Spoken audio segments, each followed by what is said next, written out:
The honourable member from Lac St. Anne Parkland. Thank you. And thank you, Madam Speaker, for the chance to rise here, and also for your help and guidance for myself and the other Green Hand MLAs that are here. I'd also like to thank our Premier for his vision, determination, and merging these two strong-willed political parties.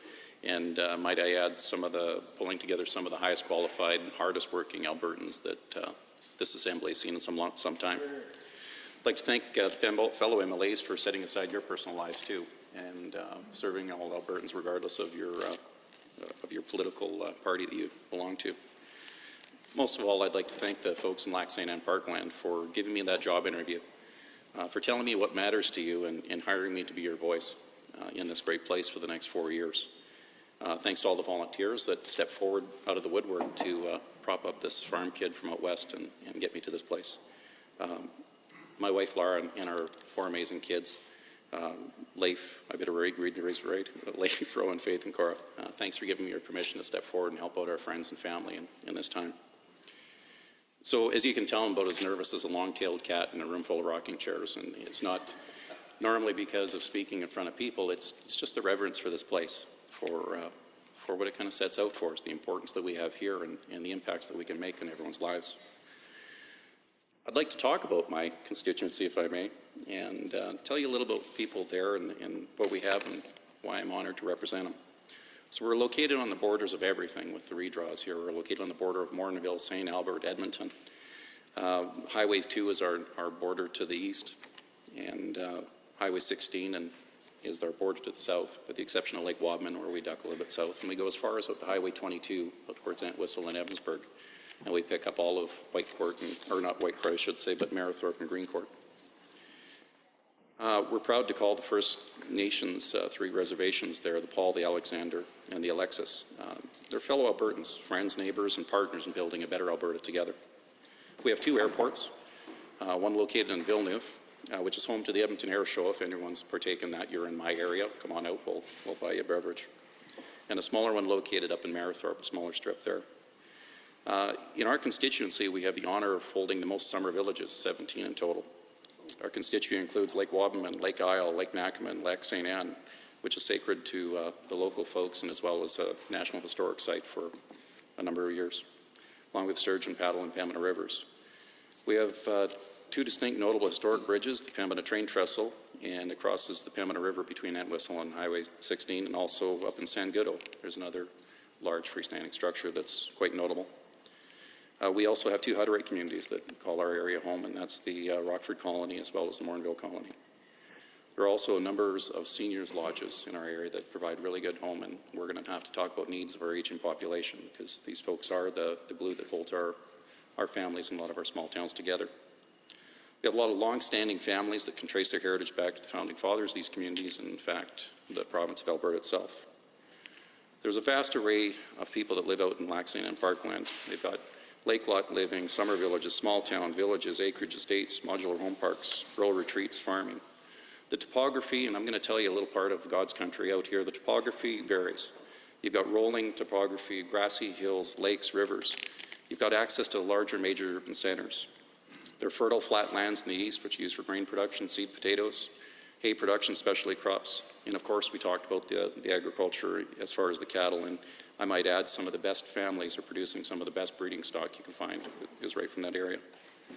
I've seen firsthand community spirit of folks stepping in to help out other communities or other members that are failing, and done everything to bring attention to try to raise funds to keep what they have.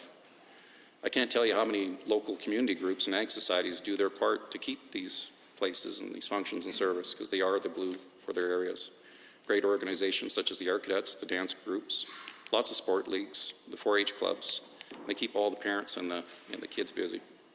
There's rodeos, hockey tournaments, festivals, and other community events. And there's a bit of a unique event as well. There's every year the town of Evansburg nominates the town grouch. So when you get a badge or honor, a badge put on your chest for being the most cantankerous in the area, make no mistake, Madam Speaker, the folks in my constituency are not afraid of speaking their mind. The industries and the pillars in the economy in Great Lac St. Anne Parkland are diverse. We have agriculture, manufacturing, construction, forestry, mining, coal power generation, a new frac sand wash plant for industry, technology, and yeah, even aerospace out at the Villeneuve Airport. Of course, registries, insurance agents, medical services, grocers, and all the other service industries. And I'd like to highlight the importance that the small restaurants still play. There's not a bunch of food chains out in our area. There's still the family-owned, operated businesses. There's still the coffee shops for farmers, and locals will gather together at 6 a.m. to hold Senate in their own committees to share what matters to them. And this is where I've met probably the most of the people in the area with genuine stories. You know, and I found it interesting that when I grew up, I was always told a bunch of things. You're always told to do things.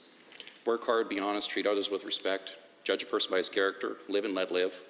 Also, don't bother people at their homes, at their work. Don't bug them on the phone or in person. Never bug someone they're trying to enjoy a meal. Don't ask for money. Don't brag. Be self-reliant. Stand up for yourself, your family, and your friends. Most of in this room realize that when that goes into a campaign, it kind of contradicts most of those lessons that were taught to you.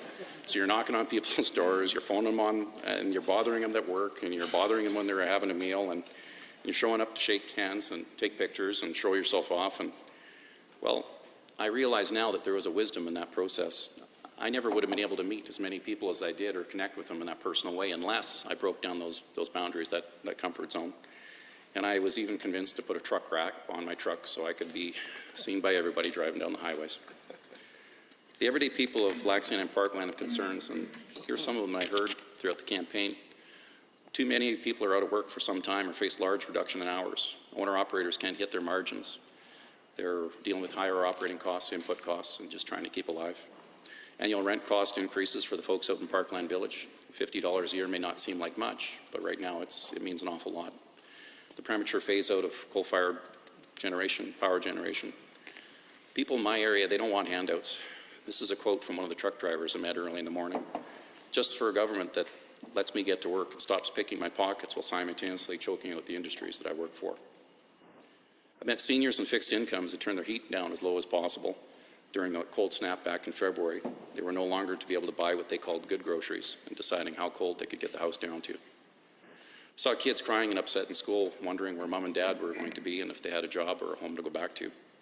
Heard from small business owners, their returns are diminished. They're just trying to keep things alive and not taking an income for themselves for a couple of years and managing to keep the 2 or 3 employees they have. Heard too many people are heading out of the province or out of the country where our industries are respected and still wanted and our services still required, as we've heard here earlier in the day. Heard lots about the education, the fact that we need for high-speed internet access, the fact that we need to get back to basics, and the transportation costs for moving our kids around the rural areas are pretty tough. Like many other members, I've heard about rural crime. Response times, the severity of the incidents that are increasing, the acreage owners' rights, the farmers' rights, what they can do to protect their friends and families and their neighbors when they're an hour or more away from the nearest police station. You know, I reviewed several other members that came before me in their maiden speeches, and it was pretty interesting to hear that some of those folks, too, had that same reverence for the place and were also tongue-tied and nervous the first time they were saying it. There were some common themes that also rippled through here from our area. They still had concerns over the economy, the roads, the education, the agriculture sector. A lot of these things have improved since their time, so I know for sure that their voice was heard here and that our area was valued as part of the fabric that makes up Alberta. We still need, however, more help, not a handout. We need help to help drive the economic engine of our province. Large majority of the folks in my area are true patriots, captains of their industries.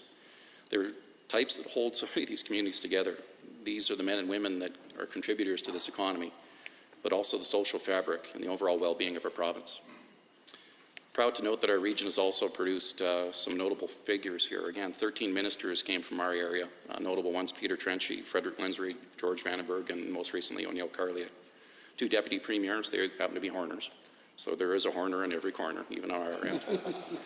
1 Speaker of the House, Mr. Ken Kowalski, and 3 deputy speakers and chairs. I'd like to particularly mention Mr. Kowalski and Mr. Lindsay and also Mr. Purdy, who had offered me support and advice during the campaign. I've been told by my constituents they can relate to me because of the journey I've taken to get to this point in my life. I grew up in a farm, worked in the forestry sector, worked in a small road paving company, went to college, got a job with a larger contractor, worked across Canada.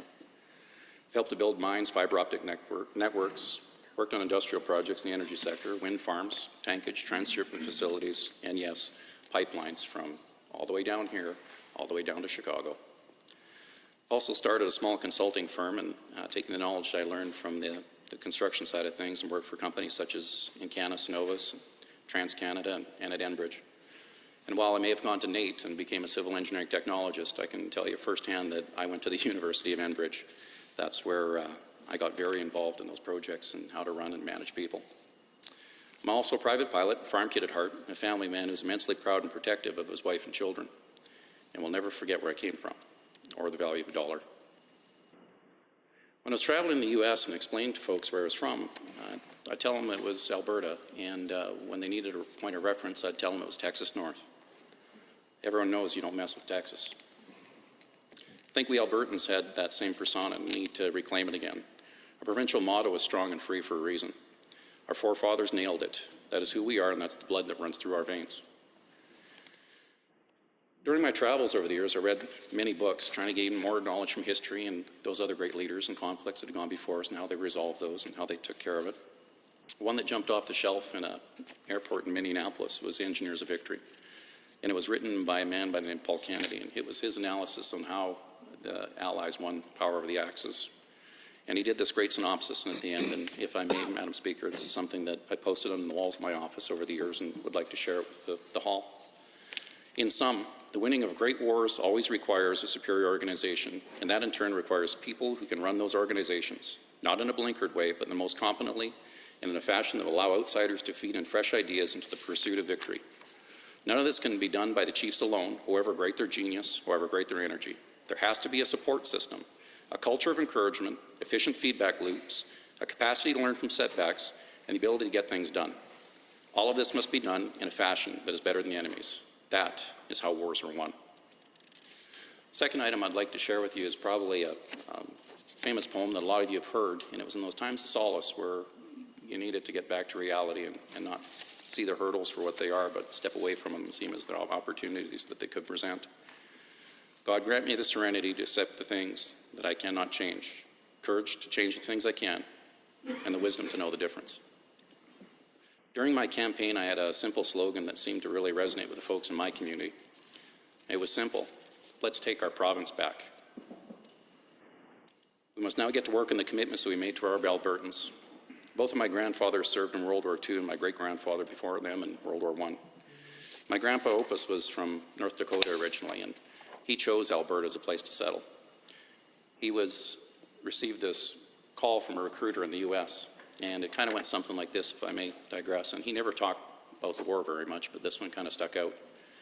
And essentially the recruiter was asking him to serve for the U.S. He was being recruited, and he tried to stop and says he couldn't. Well, the recruiter went off on him, and the dialogue got more and more forceful, and finally to the point where he was going to put him in jail, et cetera, et cetera. And my grandfather says, well, I can't. And finally, when the recruiter ran out of steam, he says, I can't, because I already signed up for the Canadian military, and I'm deploying to Europe in 2 weeks. That's my family. That's where I come from. That is an Alberta story that resonates in our area. My grandfathers volunteered to take bullets to defend our freedoms, to keep their loved ones safe, and to make sure our way of life would never be taken from us. They laid down the groundwork and the foundations of our province through sacrifice and hard work. At this moment in our province history, I heard the call to serve, not in quite the same way as my grandfathers did. I didn't have to face down bullets. But if I faced the occasional jibe or joust in this room, I think that's okay and that's fair game. This province, my family, and my neighbors, they desperately needed a change after the years that we've been going through in the last 4 years, and allow this province to live up to its full potential. I'm very proud to serve with this government in the UCP caucus and with these noble Albertans that feel the same way about our province, whom have committed to ensure making a better future for their children and their families. I promise to do that all I can for the people who believed in me and trusted me to represent them. I'll try to be their voice.